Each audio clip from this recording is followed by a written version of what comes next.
নমস্কার বন্ধুরা, তোমরা কেমন আছো? আশা করি ভালো আছো। তো তোমরা যারা এবছর অর্থাৎ 2026 সালে Tripura board of joint entrance এক্সামিনেশনটা দিয়েছ, তো তোমাদের অনেকদিন আগেই কাউন্সেলিং এর জন্য রেজিস্ট্রেশনটা কমপ্লিট হয়েছে।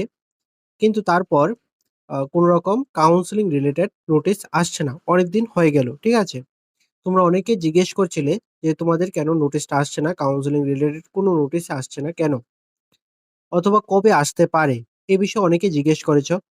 তো ফাইনালি তোমাদের টিবিজেই বোর্ড থেকে একটা নোটিশ প্রকাশিত হয়েছে গতকাল। আর এই নোটিশটা হচ্ছে পিসিএম গ্রুপের সিট ম্যাট্রিক্স রিলেটেড।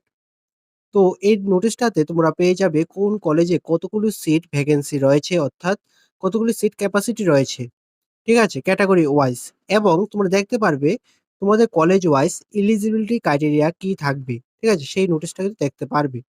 তো তোমরা স্কিপ না করে ভিডিওটা দেখতে থাকো। আজকের এই ভিডিওতে তোমাদের সম্পূর্ণ নোটিশটা নিয়ে আলোচনা করে দিচ্ছি। আর তোমাদের পিসিবি গ্রুপের সিট ম্যাট্রিক্স কবে নাগাদ প্রকাশিত হতে পারে বা সিট ম্যাট্রিক্স নিয়ে কি বলা হয়েছে এই নোটিশটাতে, সে বিষয়টা নিয়ে আলোচনা করা হবে।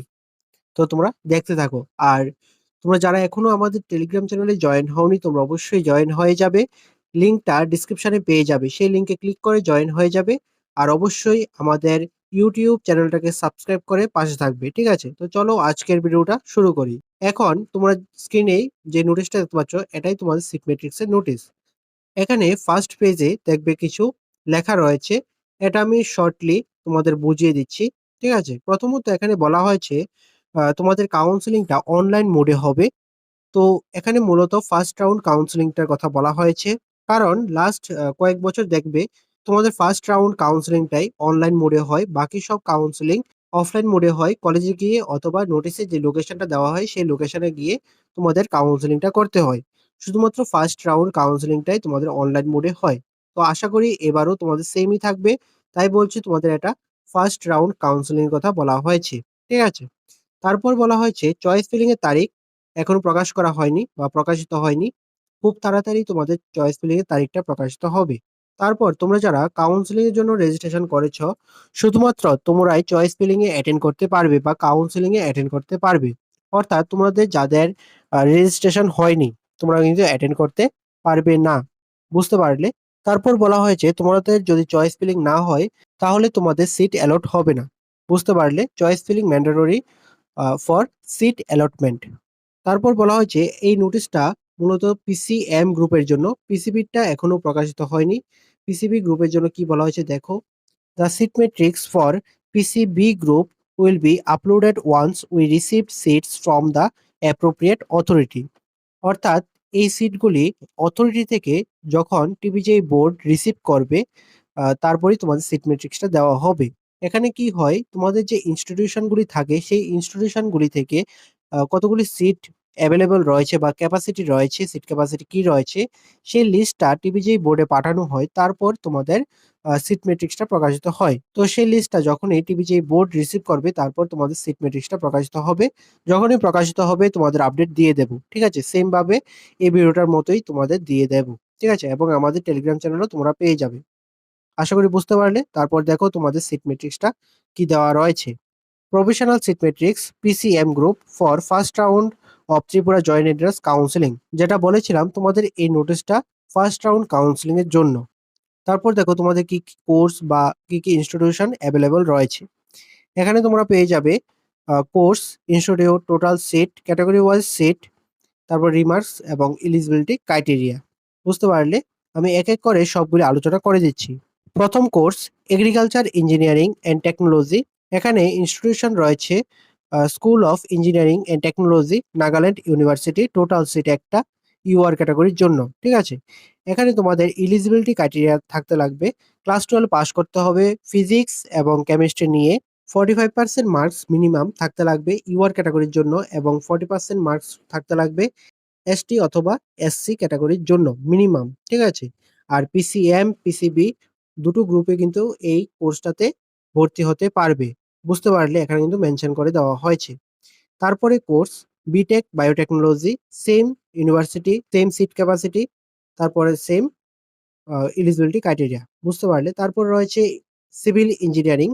প্রথম কলেজ টিআইটি নরসিংগড়, যেটা তোমাদের গভর্নমেন্ট কলেজ রয়েছে। এখানে তোমাদের 44টা সিট পেয়ে যাবে টোটাল। 23টা সিট থাকবে ইউআর ক্যাটাগরির জন্য, 7টা থাকবে এসসি ক্যাটাগরির জন্য এবং 14টা থাকবে এসটি ক্যাটাগরির জন্য। একটা রয়েছে ইএসএম ক্যাটাগরির জন্য, রিজার্ভ থাকবে এটা। ঠিক আছে? এলিজিবিলিটি ক্রাইটেরিয়া কি থাকতে লাগবে দেখো। এখানে প্রথমত তোমাদের ক্লাস 12 পাস করতে হবে মিনিমাম 45% মার্কস নিয়ে। সাবজেক্ট থাকতে হবে ফিজিক্স, কেমিস্ট্রি, ম্যাথামেটিক্স। আর 45% মার্কস ইউআর ক্যাটাগরির জন্য এবং 40% মার্কস এসটি অথবা এসসি ক্যাটাগরির জন্য। মিনিমাম এই মার্কসটা থাকতেই লাগবে। তারপর ইকফাই ইউনিভার্সিটি 30টা সিট রয়েছে, 16টা রয়েছে ইউআর ক্যাটাগরির জন্য, 5টা থাকবে এসসি ক্যাটাগরির জন্য এবং 9টা থাকবে এসটি ক্যাটাগরির জন্য।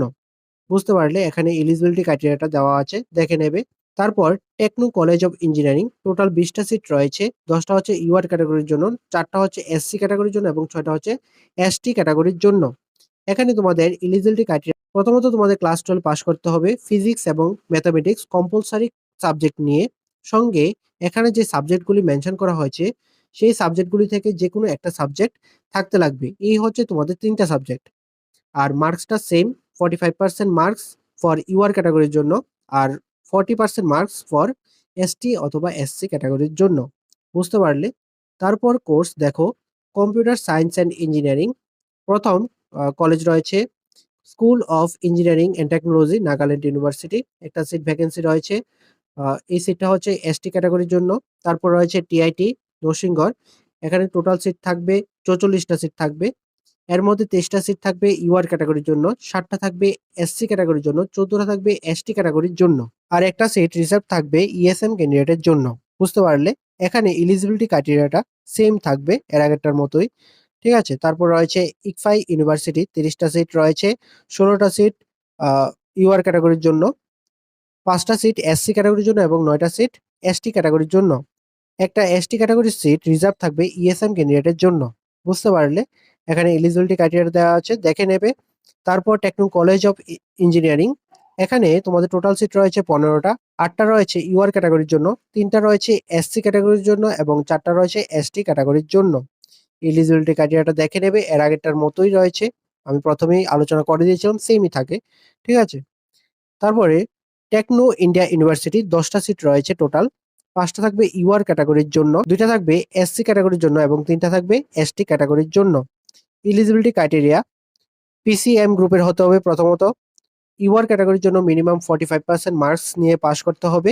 এসটি, এসসি, পিডব্লিউডি ক্যান্ডিডেটের জন্য 40% মার্কস রাখা হয়েছে। ঠিক আছে? মিনিমাম।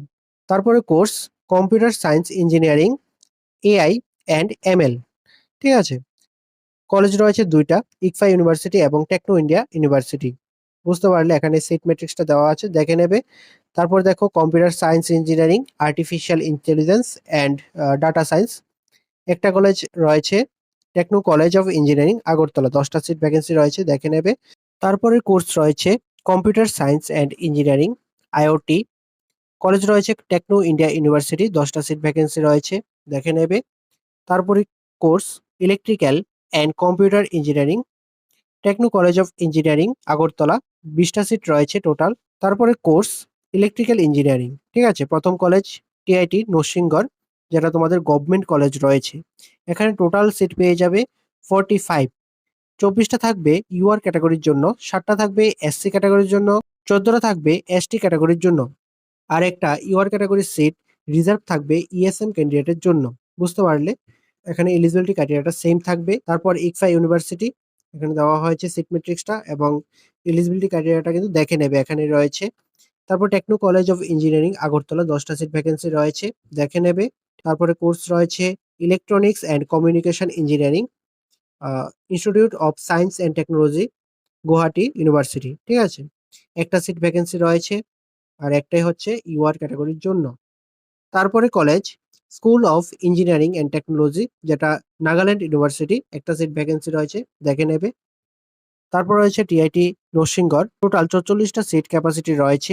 এর মধ্যে 23টা হচ্ছে ইউআর ক্যাটাগরির জন্য, 7টা হচ্ছে এসসি ক্যাটাগরির জন্য এবং 14টা হচ্ছে এসটি ক্যাটাগরির জন্য।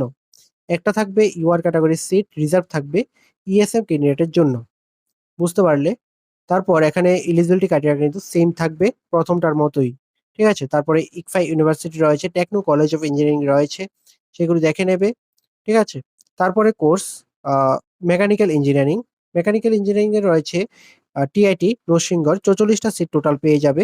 ঠিক আছে? এর মধ্যে ২৩ টা সিট থাকবে ইউআর ক্যাটেগরির জন্য, ৭ টা থাকবে এসসি ক্যাটেগরির জন্য, ১৪ টা থাকবে এসটি ক্যাটেগরির জন্য।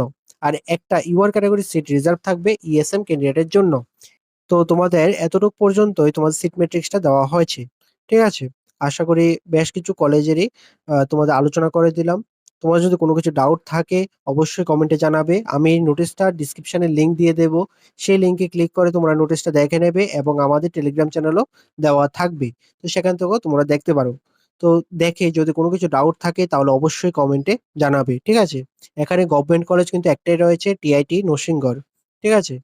আর প্রত্যেকটা কোর্সের জন্যই ৪৪ টা করে সিট দেওয়া হয়েছে। শুধুমাত্র একটা কোর্সের জন্য ৪৫ টা সিট রয়েছে। ঠিক আছে? টিআইটিতে। আর এখানে বলা হয়েছে 5% seats are reserved for person with disability, অর্থাৎ পিডব্লিউডি ক্যান্ডিডেটের জন্য 5% সিট রিজার্ভ থাকবে আর 2% সিট রিজার্ভ থাকবে ward of ex serviceman. Ex serviceman ক্যান্ডিডেটের জন্য 2% সিট রিজার্ভ থাকবে। তোমরা পুরো নোটিশটা দেখে নেবে ভালোভাবে। আমি লিংকটা ডেসক্রিপশনে দিয়ে দেব। আর তোমরা আমাদের টেলিগ্রাম চ্যানেলেও এই নোটিশটা পেয়ে যাবে। ভালোভাবে দেখে নেবে। যদি কোনো কিছু ডাউট থাকে তাহলে অবশ্যই কমেন্টে জানাবে। আর নেক্সট যত আপডেট আসুক আমাদের চ্যানেলে পেয়ে যাবে। নেক্সট তোমাদের আসবে পিসিবি গ্রুপের জন্য সিট ম্যাট্রিক্স। তো সেই নোটিশটা যখন পাবলিশ হবে তোমাদের সেই নোটিশটা নিয়েও আলোচনা করে দেব। তো তোমরা অবশ্যই আমাদের চ্যানেলটাকে সাবস্ক্রাইব করে পাশে থাকবে, আমাদের ইউটিউব চ্যানেলটাকে। আর অবশ্যই টেলিগ্রাম চ্যানেলে জয়েন হয়ে যাবে। তো আজকের ভিডিওটা এতটুকুই। তোমাদের যদি ভিডিওটা ভালো লেগে থাকে তাহলে অবশ্যই লাইক করে দেবে, শেয়ার করে দেবে। আর অবশ্যই সাবস্ক্রাইবটা করে পাশে থাকবে। ভালো থাকবে, সুস্থ থাকবে। দেখা হচ্ছে পরের একটি নিউ আপডেট নিয়ে।